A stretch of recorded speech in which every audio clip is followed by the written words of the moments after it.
Hey everybody, Norm Rieger from HH Remodeling back here, May 2025. Spring is here, supposedly. It doesn't feel like it, but this is the perfect day to show you this split level main floor renovation that we did in Hillsdale, New Jersey.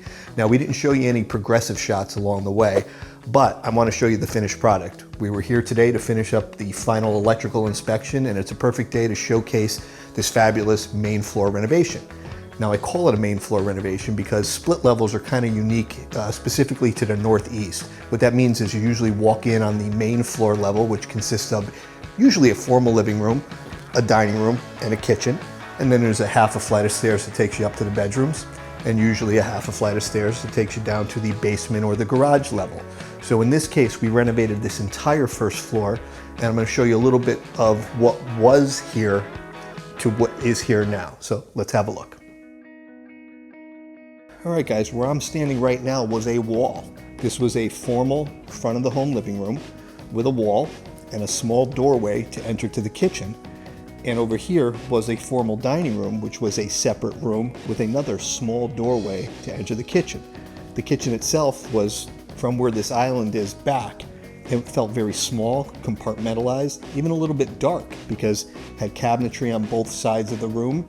And it was this very narrow, tight kitchen. So the homeowner wanted to get this kitchen designed, worked with an architect because we had to take down a load-bearing wall. We've talked about those.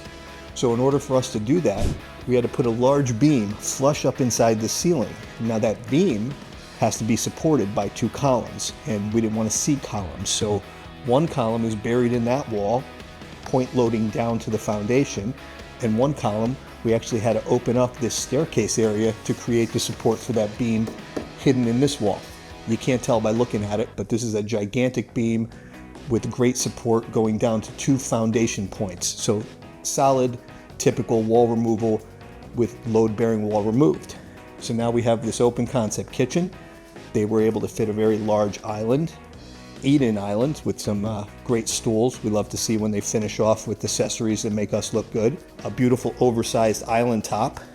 They did the typical contrast that we've been seeing a lot lately, where we've been going with a white or an ivory off-white cabinetry, contrasted to a stained wood or a darker painted island finish. They kept the hardware the same in both, but you see the hardware plays great off of both the white and the same color cabinets. Typical subway tile backsplash. We love this. It's classic. It's easy to clean. It's not particularly expensive when you're buying subway tile, so it makes the job more cost effective, so you can spend your money on nicer appliances, your cabinet hardware, but subway tile is just the way to go if you like that look. A couple things we did also here is, if we walk back this way a little bit, off of this formal dining room was a very small sliding door, and it was jammed over here in the corner. The homeowner with the architect came up with a great idea for us to put a supporting header in, opened the wall up, and created this fantastic 4-panel double sliding patio door. So very simple to operate, 2 toe kicks, open the latch, and you could operate both of these doors at the same time to get more fresh air in.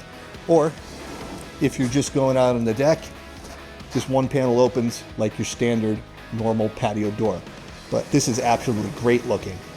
Now, what a lot of people don't know about windows and patio doors is most of the major brand window companies, your Andersons, Marvin, Pella, you could order your windows from the factory with a different color finish on the inside than the outside. Now, you've been driving around neighborhoods to see those new home constructions going on. You've probably seen black windows, and black has been pretty trendy and it looks great on the outside.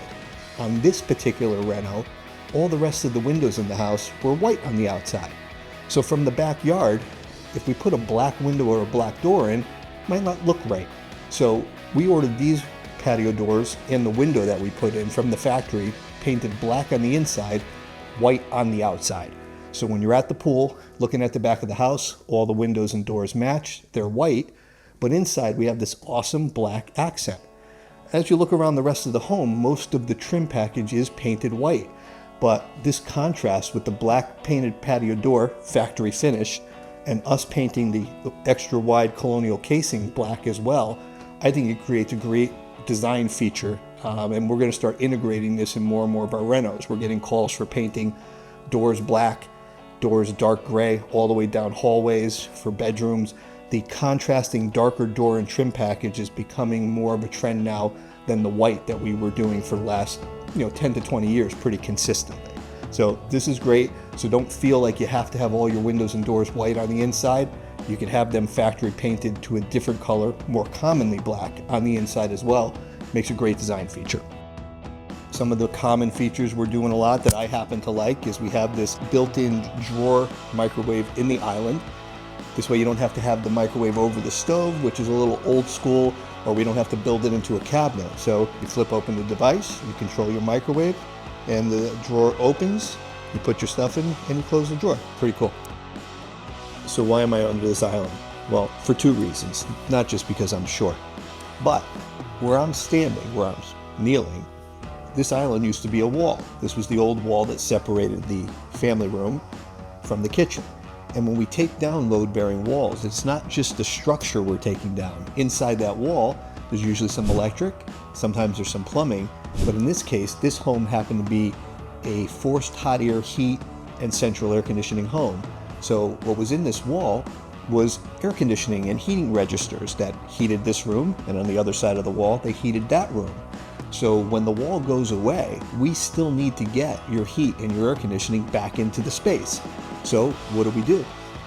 We build it into the island, just like we did over there when we did the built-in by the fireplace. So just because you're having a structure removed or something built in front of where your air conditioning or your heat registers are, doesn't mean they go away. They still need to be there. We just need to incorporate them into what's being renovated. So in this case, we brought the heat in underneath the island because what was coming up through this wall was an important feeder to this floor, and we couldn't eliminate it. There wasn't enough other registers to make it eliminatable. Is that a word? So we built it into the island. Now something else I wanted to show you while I'm down here. Most people talk about how big their island size are, and what they're really talking about is their countertop. So this countertop happens to be about 7 foot by 4 foot, but their island isn't 7 foot by 4 foot. Their island is 3 foot by 6 foot, because when a kitchen designer designs the island, we could put any size countertop we want on top of it. We're talking about the boxes, the cabinetry that we put in place to make the island. Now, most small islands are a standard depth of a single kitchen base cabinet, 24 inches. So a lot of islands are 24 deep with a 1 foot overhang of the countertop, so it looks like a 3 foot island. In this case, we have a 4 foot countertop, but a 3 foot island. But didn't I just tell you the cabinets are 24 inches deep? They are. And the wall cabinets are 12 inches deep. So what do we do if we want to get you more storage? We take a base cabinet, and behind it we put a wall cabinet, and that gets you storage on the back side of your island. So it's not storage you're going to use every single day, because you usually have stools here, but it's great extra storage for things that you don't use every day that you would otherwise have to find the place. And in this kitchen renovation, we were limited in cabinetry real estate, so to speak. So by making this island 3 foot thick instead of a standard 2 foot thick, we're able to put wall cabinets on the bottom of the back of the island. So now the island has cabinetry on both sides, but you can't even tell these are here unless you get down here.